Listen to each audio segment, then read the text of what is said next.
Aliran uang korupsi SYL diduga masuk kantong politikus PDIP. Begini penelusuran KPK. Halo semuanya, dugaan korupsi untuk tersangka mantan Menteri Pertanian Syahrul Yassin Limpo merembet ke nama-nama politikus PDI Perjuangan. Oke, sebelum kita lanjutkan pembahasannya, kita mau mengingatkan ke teman-teman semua untuk tekan button subscribe.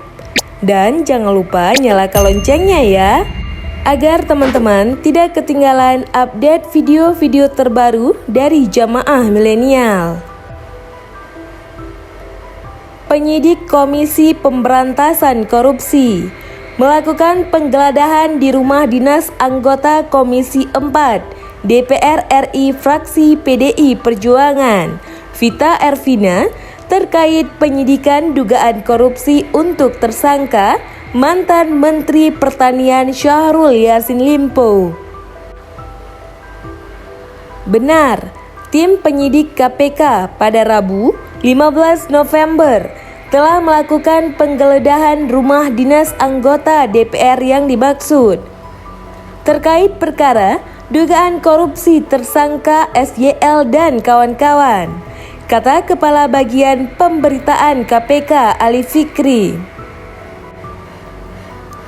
Dalam penggeledahan tersebut, kata Ali, tim penyidik KPK menemukan dan menyita sejumlah barang bukti yang selanjutnya akan dipelajari oleh penyidik.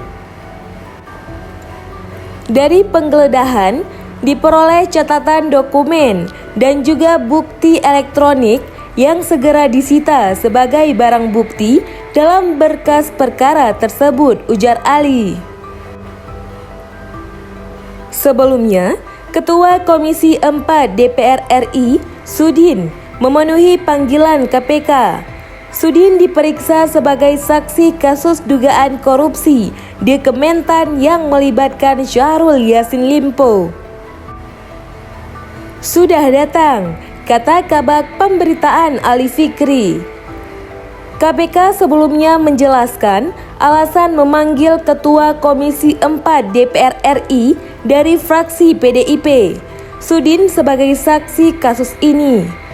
KPK mengatakan pemeriksaan itu untuk mengusut kemana saja aliran uang dugaan korupsi SYL. Kami penyidik tidak hanya membuktikan pemerasan saja, tapi kita mengikuti kemana larinya uang-uang yang dikumpulkan atau dikorupsi oleh saudara SYL, kata Direktur Penyidikan KPK Brigjen Asep Guntur Rahayu. Sebelumnya, pada tanggal 13 Oktober 2023, KPK secara resmi menahan SYL dan Direktur Alat dan Mesin Pertanian Kementerian Pertanian Muhammad Hatta terkait kasus dugaan tindak pidana korupsi di kementerian tersebut. Perkara dugaan korupsi tersebut bermula saat SYL menjabat sebagai Mentan periode 2019 sampai 2024. Dengan jabatannya tersebut, SYL membuat kebijakan personal, di antaranya melakukan pungutan hingga menerima setoran dari aparatur sipil negara Kementan untuk memenuhi kebutuhan pribadinya dan keluarganya. Kurun waktu kebijakan SYL memungut hingga menerima setoran tersebut berlangsung dari tahun 2020 sampai 2023.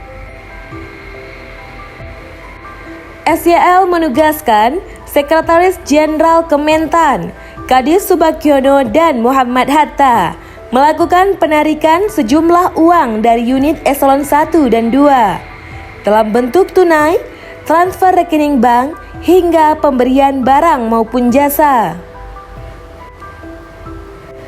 Atas arahan SYL, Kadis dan Hatta lalu memerintahkan bawahannya untuk mengumpulkan sejumlah uang di lingkup eselon 1, yakni para direktur jenderal, kepala badan, hingga sekretaris masing-masing eselon 1.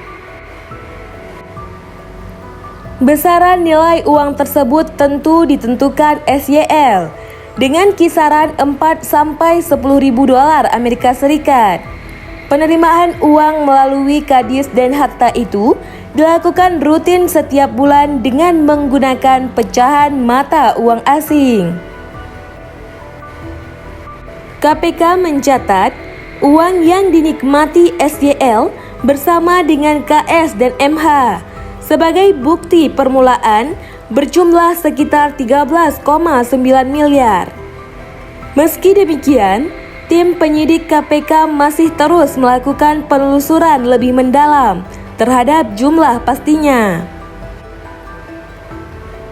Para tersangka disangkakan melanggar pasal 12 huruf E dan 12B Undang-Undang Republik Indonesia Nomor 31 Tahun 1999 tentang pemberantasan tindakan pidana korupsi sebagaimana telah diubah dengan Undang-Undang Republik Indonesia Nomor 20 Tahun 2001 tentang perubahan atas Undang-Undang Republik Indonesia Nomor 31 Tahun 1999 tentang pemberantasan tindakan pidana korupsi JO pasal 55 ayat 1 ke 1 KUHP. Sedangkan tersangka SYL turut pula disangkakan melanggar pasal 3 dan atau 4 Undang-Undang Nomor 8 Tahun 2010 tentang tindak pidana pencucian uang. Nah, itu tadi pembahasan kita. Semoga bermanfaat bagi teman-teman semua ya. Oke, sampai di sini dulu video kali ini. Sampai jumpa di video selanjutnya.